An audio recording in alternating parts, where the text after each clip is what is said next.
Selamat petang saudara, saya Ida Rosida menjumpai Anda untuk menyampaikan informasi Ibu Kota melalui Berita Ibu Kota Programa 2 TVRI.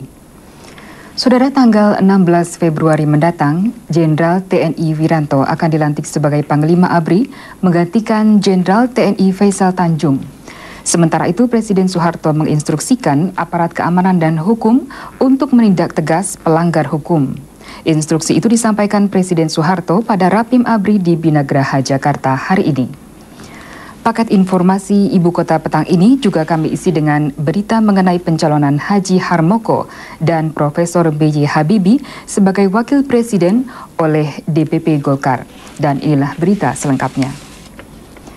Presiden Soeharto menginstruksikan agar aparat keamanan dan penegak hukum bertindak tegas tanpa keraguan terhadap perbuatan apa saja dan oleh siapa saja yang melanggar hukum. Instruksi Presiden agar aparat keamanan dan penegak hukum menindak tegas terhadap pelanggar hukum disampaikan pada pengarahan bagi peserta Rapim ABRI tahun 1998 di Binagraha, Jakarta hari ini. Kepala negara mengatakan, dalam suasana seperti saat ini terdapat tanda-tanda adanya golongan-golongan tertentu yang menggunakan kesempatan untuk mencapai tujuan politik mereka yang selama ini gagal mereka capai dengan jalan demokratis atau konstitusional. Mereka menyebarkan desas-desus yang menggelisahkan masyarakat, mengadu domba kelompok dan golongan-golongan masyarakat, serta segala macam cara untuk membuat masyarakat gelisah dan mengganggu stabilitas nasional. Kita boleh berbeda pendapat, yang memang merupakan kekuatan dinamis dari demokrasi yang segar. Kita bebas melakukan pikiran, tetapi jangan dibiarkan mereka berlindung di balik baju demokrasi dan kebebasan mengeluarkan pendapat untuk menghalalkan cara-cara yang destruktif dan melanggar hukum. Kemantapan stabilitas nasional yang dinamis kita perlukan, lebih-lebih pada saat bangsa kita bersiap-siap melaksanakan tugas yang sangat menentukan perjalanan sejarah di masa mendatang. Presiden Soeharto merasa prihatin masih adanya kelompok-kelompok kecil di tengah masyarakat kita yang atas nama demokrasi malah bersikap, berperilaku dan bertindak tidak demokratis. Atas nama kebebasan malah memaksakan kehendaknya kepada pihak lain dengan cara-cara yang melanggar hukum. Di bagian lain, Kepala Negara juga meminta jajaran ABRI agar dalam turut mengamankan dan menyukseskan sidang umum MPR serta hasil-hasilnya memperhatikan 6 hal. Antara lain, ABRI melaksanakan peranan setepat-tepatnya di bidang sosial politik serta menciptakan perasaan dan suasana aman bagi masyarakat dan para wakil rakyat yang akan bermusyawarah dalam sidang umum MPR. Presiden juga menginstruksikan ABRI agar melaksanakan tugas pengamanan sidang umum MPR secara wajar, tidak berlebihan dan tidak mengelak, serta dalam tingkat kesiagaan yang tinggi. Sementara itu di Binagraha hari ini Mensesnek Murdiono mengumumkan pergantian Pangap dan Kasat. Yang pertama adalah mengangkat Jenderal TNI Wiranto sebagai Panglima ABRI, menggantikan Jenderal Faisal Tanjung. Keputusan Presiden yang lain adalah mengangkat Jenderal Subagio, sekarang Wakil Kepala Staf Angkatan Darat, menjadi Kepala Staf Angkatan Darat. Sebelum itu, pangkat Jenderal Subagio dinaikkan dari Letnan Jenderal menjadi Jenderal TNI. Menurut rencana, pelantikan Pangap dan Kasat dilaksanakan tanggal 16 Februari di Istana Negara, Jakarta. Jenderal TNI Wiranto menurut rencana akan dilantik tanggal 16 Februari mendatang sebagai Panglima ABRI menggantikan Jenderal TNI Faisal Tanjung. Di depan sekitar 100 wartawan dalam dan luar negeri hari ini di Jakarta, Panglima ABRI Jenderal TNI Faisal Tanjung mengemukakan serah terima Pangap akan dilaksanakan tanggal 20 mendatang di Cilangkap. Pangab yang didampingi Asrenum Pangab Maijen TNI Agus Wijoyo dan Kapuspen Abri Brigjen TNI Awe Mokodongan juga mengatakan sebagai Kasospol Abri Maijen TNI Bambang Yudhoyono dan sebagai Kasat Letnan Jenderal TNI Subagio. Jadi Wakasatnya adalah Pangkostrat sekarang. Pangkostratnya adalah Danjen Kopassus sekarang. Danjen Kopassusnya Pangdam 6 Tanjung Pura sekarang. Pangdam 6 Tanjung Pura adalah Panglima Divisi 1 Kostrat sekarang. Serah terima hanya dilaksanakan Pangab dan Kasat, sedangkan yang lainnya tunggu setelah sidang umum MPR. Serah terima mereka yang lainnya di luar Kasat dan Pangab setelah sidang umum MPR pelaksanaannya. Tapi orangnya sudah definitif. Sementara itu Pangab di tempat yang sama juga menguraikan tentang pelaksanaan Rapim Abri yang berlangsung tanggal 10 sampai dengan 11 Februari lalu di Cilangkap. Rapim Abri antara lain menyimpulkan perkembangan situasi dan kondisi menjelang sidang umum MPR 1998 telah menggugah kesiapan Abri untuk meningkatkan kewaspadaan dan kesiapsiagaan sebagai akibat dari terjadinya krisis moneter, gejolak ekonomi, dan meningkatnya suhu politik.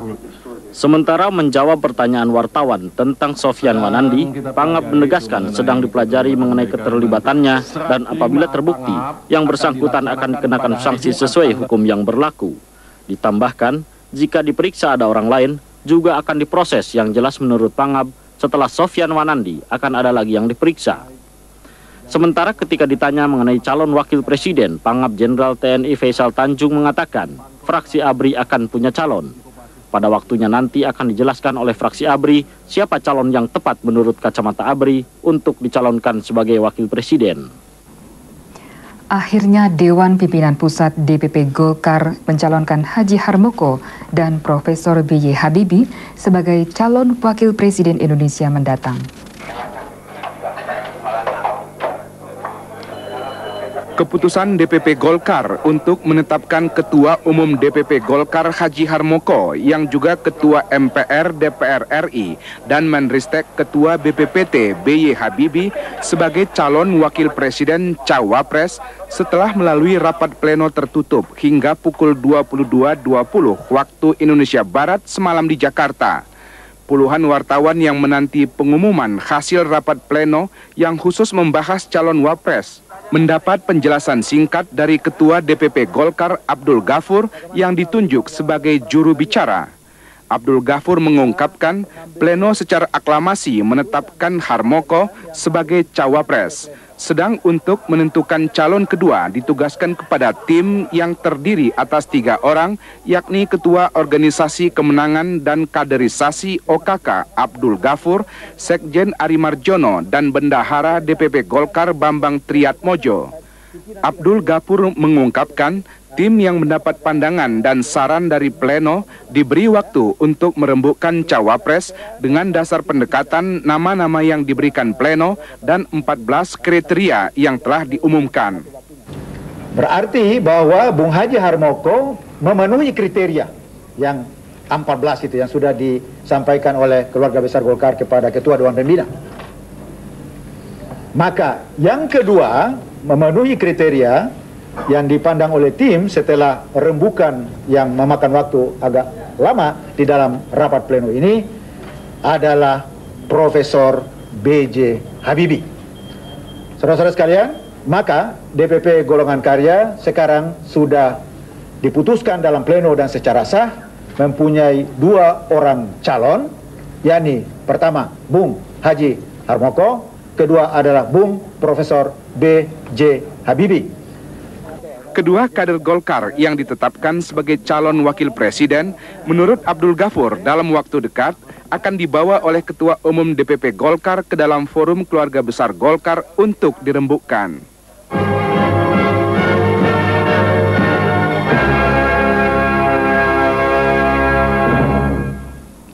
Saudara, dampak krisis ekonomi terhadap bidang kesehatan telah muncul ke permukaan seperti sulitnya mendapatkan obat-obatan dan pelayanan kesehatan yang membutuhkan peralatan impor. Hal ini menuntut suatu penanganan khusus dan pemerintah telah memberikan jaminan serta subsidi bagi pembukaan letter of credit pengadaan bahan baku obat generik. Dana sejumlah 700 miliar rupiah menjadi subsidi pemerintah selama 6 bulan bagi pengadaan bahan baku obat-obatan di tanah air.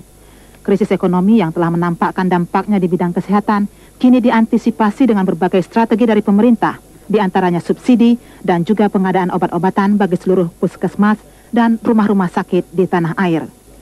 Menurut Menteri Kesehatan Suyudi, pihaknya telah memerintahkan kepada seluruh BUMN Departemen Kesehatan untuk memasok obat generik ke seluruh pusat-pusat pelayanan kesehatan dengan tidak memikirkan untung atau rugi. Untuk itu, Menteri Kesehatan memberikan jaminan kepada jajarannya bahwa dialah yang akan bertanggung jawab kepada pemerintah akan hal ini. Lebih jauh dikatakan dampak krisis ekonomi memang akan menurunkan status kesehatan masyarakat yang disebabkan menurunnya tingkat kesejahteraan, namun untuk kasus Indonesia, hal ini akan ditangani secara seksama. Yang paling pertama terkena akibat ekonomi yang menurun ini adalah orang yang sakit berat. Itu yang mereka yang ada di rumah sakit. Baik karena jantung, baik karena penyakit menaun dan sebagainya. Sehingga kematian itu akan terjadi pada mereka.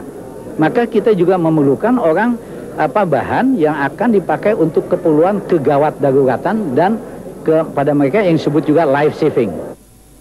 Semakin beratnya tekanan ekonomi yang berdampak besar pada kondisi kesehatan masyarakat, menurut Menteri harus dihadapi sebagai realitas baru bagi jajaran kesehatan. Dan Menteri minta kepada pejabat eselon 1 dan 2 yang pagi tadi dilantik memberikan konsentrasi penuh bagi penyelesaian masalah kesehatan era krisis ekonomi ini.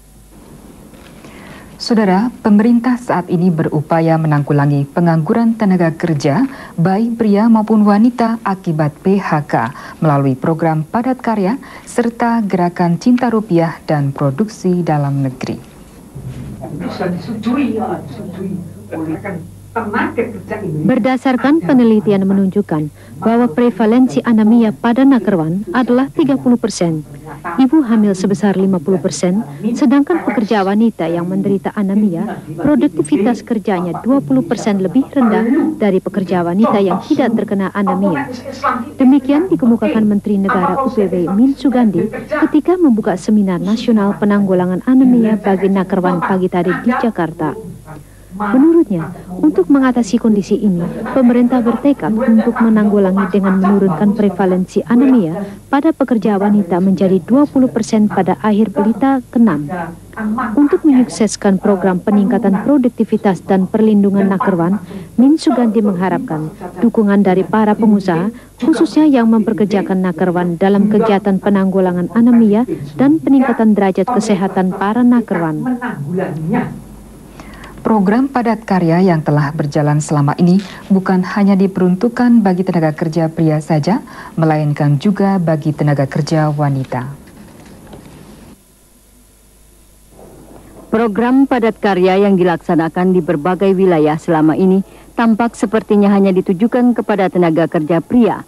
Tetapi sebenarnya tenaga kerja wanita pun bisa mendapatkan pekerjaan tersebut. Seperti halnya yang dilaksanakan di wilayah Jakarta Timur, para tenaga kerja wanita yang telah kehilangan pekerjaan dari perusahaan dapat mendaftarkan ke kelurahan masing-masing di mana mereka bermukim untuk mendapatkan pekerjaan yang sesuai. Padat karya ini sebenarnya memang tidak hanya khusus untuk tenaga kerja pria. Bisa mereka mendapat pekerjaan itu dengan cara mendaftarkan ke kelurahan, ya. Kami punya 10 kelurahan yang banyak bermukim tenaga-tenaga kerja yang dia dibayarkan dari perusahaannya. Nanti akan kita berikan pekerjaan yang sesuai dengan kemampuan wanita lah, ya. Bisa saja dia membersihkan sekolah, ya. Bisa kita kaitkan dia dengan membersihkan gedung-gedung, ya. Nyatanya sekarang kan cleaning service di kantor kami ini saja itu sebagian besar wanita. Juga dari swastanisasi kebersihan di taman, di jalan itu wanita juga bisa. Nah, untuk ini saya mengharapkan kalau memang itu diperlukan, ini supaya mendaftarkan lewat kelurahan. Menjawab pertanyaan TVRI tentang pembayaran para tenaga kerja yang mengikuti program padat karya tersebut, Wali Kota Madya Jakarta Timur Sudarsono mengatakan pembayaran dilakukan setiap hari dan jika ada yang belum dibayar, diharapkan segera melapor.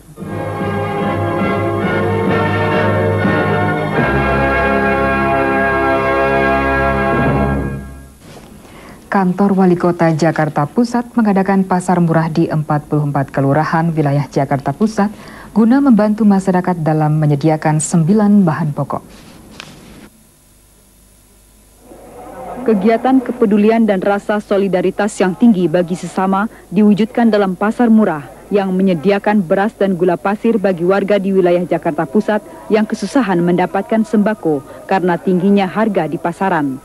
Sehingga antrian panjang sejak pukul 8 pagi hingga sore hari masih nampak.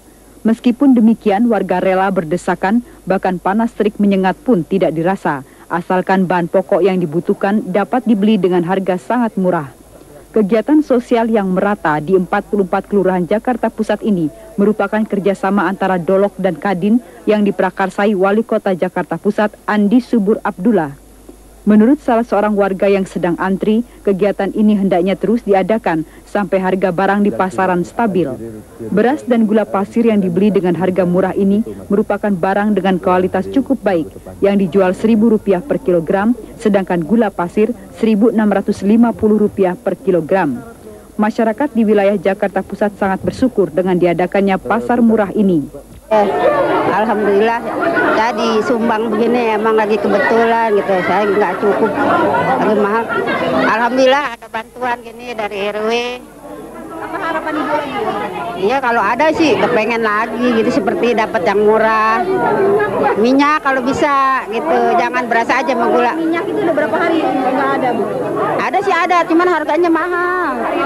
Berapa? Sekarang 6.000 hari ini, kemarin masih 7,5 di pasar tuh. Kalau saya beli masih 6.000. Iya, supermi apa mahal. Kalau bisa ya dimurahkan. Langsung ya melonjak. Apa ada yang mau diutarakan Ibu mengenai? Iya kalau bisa kita minta ya, karena kita juga pedagang kecil ya, makanan gitu kan, terutama minyak goreng itu yang pokok gitu ya, itu harganya melonjak sekali gitu Mbak. Tapi kalau kayak beras ya agak mending deh ya, naik tapi nggak berapa ngelonjak gitu. Minyak goreng sama telur Mbak. Gimana dengan adanya bantuan tunai ini Bu? Ya alhamdulillah kita sangat bersyukur ya. Kita mengharapkan untuk yang selanjutnya ada lagi gitu loh. Menurut rencana, kantor Wali Kota Jakarta Pusat akan mengusahakan minyak goreng dan minyak tanah dalam waktu dekat karena warga juga mengeluh kedua barang tersebut sangat susah didapat. Wali Kota Jakarta Pusat Andi Subur Abdullah mengatakan pihaknya akan terus melakukan gerakan kepedulian untuk membantu mensejahterakan masyarakat, khususnya warga kurang mampu selama Dolok masih memiliki persediaan barang sembako. Nah harapan saya ini komoditi ini bisa sampai kepada alamat yang betul-betul membutuhkan. Jadi tidak ada lagi unsur spekulasi di sana. Jadi betul untuk dikonsumsi oleh warga setempat. Makanya kita bergilir sampai tiap RT dan RW. Itu harapan kita. Dari 9 bahan pokok itu apa aja yang diberikan? Yang sudah ini baru 4, jadi beras, gula pasir, minyak goreng dan minyak tanah. Selebihnya nanti kita akan pertimbangkan dari komoditi yang lain. Setelah kesibukannya, Wali Kota Jakarta Pusat menyempatkan waktu untuk meninjau pasar murah di beberapa kelurahan. Rasa simpatik para warga kepada Wali Kota nampak terlihat adanya dialog terbuka antara warga dan Wali Kota mengenai sembako dan kondisi pasar saat ini.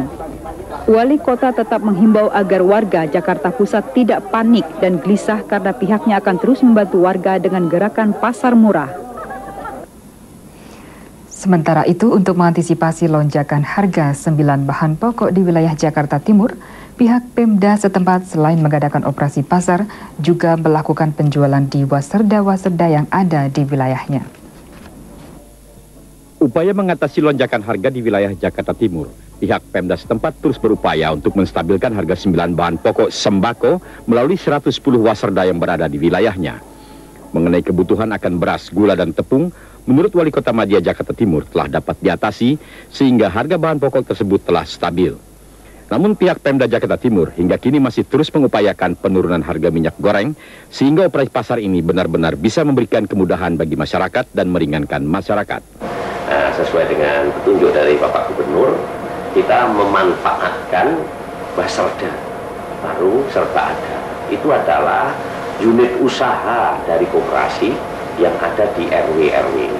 Ya, di Basarda inilah kita memberikan 9 bahan pokok itu, dan kita usahakan bisa lebih murah dari harga pasar.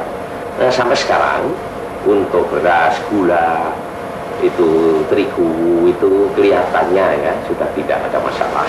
Harga beras sudah stabil, gula sudah stabil, tetap 2.300 kan. Untuk beras 1.100 ya. Kalau untuk minyak sekarang yang jadi masalah, minyak goreng ya, minyak sayur.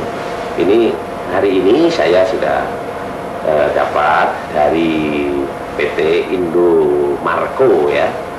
Namun harganya saya lihat masih tinggi karena saya berusaha untuk bisa menjual di Basarda itu di bawah harga pasaran. Menteri Negara Lingkungan Hidup Ketua Bapedal Sarwono Kusumaatmadja menuding pemaksaan pertumbuhan ekonomi dengan penanaman modal di bidang pembukaan lahan untuk penanaman kelapa sawit tanpa peduli terhadap lingkungan sangat berbahaya bagi bangsa.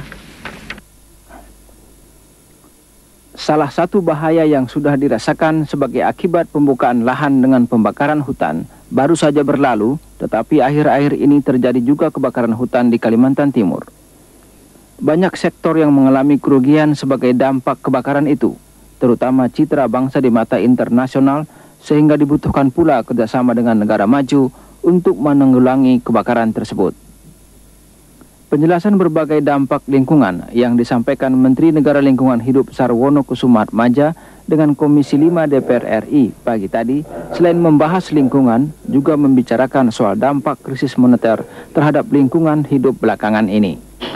Krisis ini memaksa kita untuk berpikir kreatif dan mengutamakan penggunaan dari sumber daya setempat. Baik sumber daya itu merupakan sumber daya kearifan maupun sumber daya alam secara berkelanjutan. Yang kami ingin katakanlah peringatkan adalah bahwa jangan sampai krisis moneter dan ekonomi ini dipertukarkan dengan kebutuhan untuk melindungi lingkungan hidup.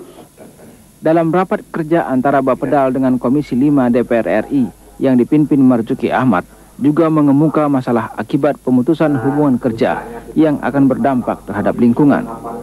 Salah satu contoh menurut Menteri, pengrusakan sumber daya alam dan penangkapan satwa akan semakin banyak hanya untuk menyambung hidup sehari-hari.